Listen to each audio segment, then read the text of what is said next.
The wind howled through the Grayson mansion that night. Lightning flashed across the glass windows, and the clock struck midnight. Somewhere upstairs, a door creaked open. Lena Hart, the new nanny, held her lantern tightly, her white long-sleeved gown brushing against the polished floor. She wasn't supposed to be awake, but something didn't feel right. Then she saw it, a shadow moving in the hallway. "Hello?" she whispered, voice trembling but calm. No answer, only whispers and giggles. Another flash of lightning, and suddenly, a heavy wooden shelf cracked above her. She turned, just in time, and pushed the youngest child, Sophie, out of the way. The shelf crashed down, glass shattering everywhere. Her hand bled. The children gasped. Oliver, the eldest, froze. His prank had gone too far. "We didn't mean, but Lena." She didn't shout. She didn't cry. She just smiled, a trembling, heartbroken smile. "It's okay," she said softly. "No one's hurt. That's all that matters." What she didn't know was that someone was watching.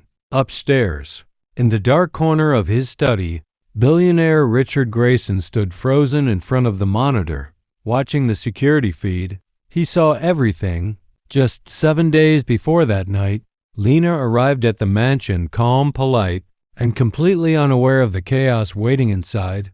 The Grayson children had made every nanny quit. Every single one. Oliver, 12, smart but angry.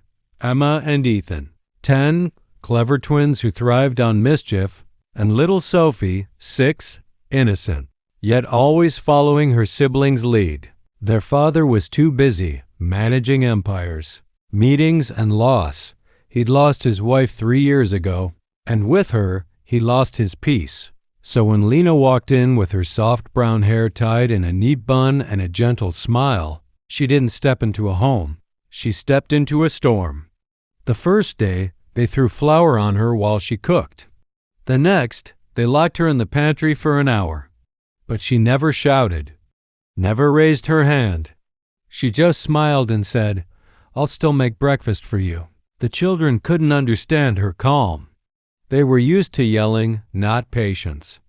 And deep down, that patience started to scare them. Because kindness is harder to fight than anger. Richard Grayson watched from afar. To him, Lena was just another hired helper who would quit by the weekend. "You'll see," he told his assistant. "No one lasts here." But late at night, when the halls grew quiet, he'd open the security camera feed just to check. And there she was, reading bedtime stories to children who pretended to be asleep. "Once upon a time," she'd whisper softly, "a home forgot how to love.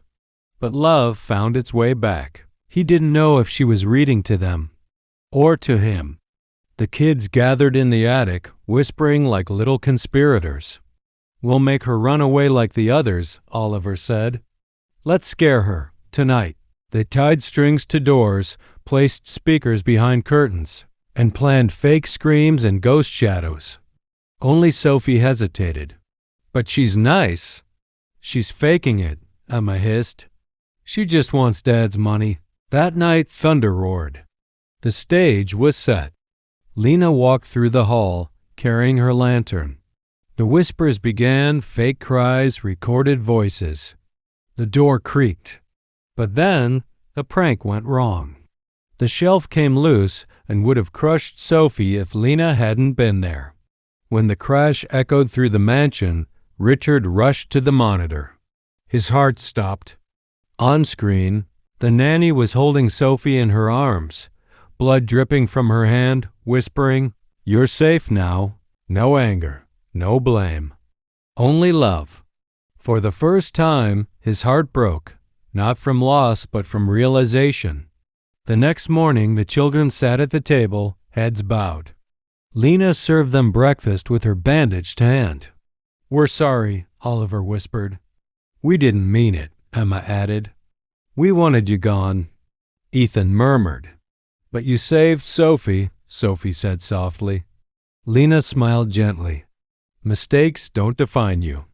What you do after them, that's what matters." Richard stood in the doorway, listening silently. His heart finally softened. That evening, he called Lena to his study. "I owe you an apology," he said. "You don't owe me anything, sir," she replied. "I owe you my children," he said quietly. "You taught them more in 1 week than I did in years." His voice broke. "You didn't just take care of them, Lena. You saved them from becoming me." The days that followed were different. Laughter filled the house again. Oliver helped her bake cookies. The twins drew her pictures. Sophie followed her everywhere. And Richard, for the first time, came home early. He started reading bedtime stories too. Not from duty, but from love. One golden evening, the family gathered in the garden. The kids played with bubbles.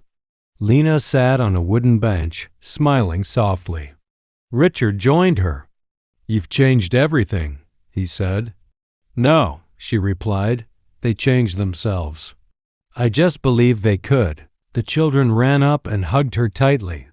"We love you, Miss Lena." And for the first time in years, Richard whispered, "So do I." Not as love at first sight, but love that grew out of respect, healing, and hope. Sometimes miracles don't come from angels or prayers. They come from people who refuse to give up on others. Lena didn't just teach the Grayson family to behave. She taught them how to feel again. Because true strength isn't about control. It's about compassion. And one kind heart can turn even the coldest mansion into a home.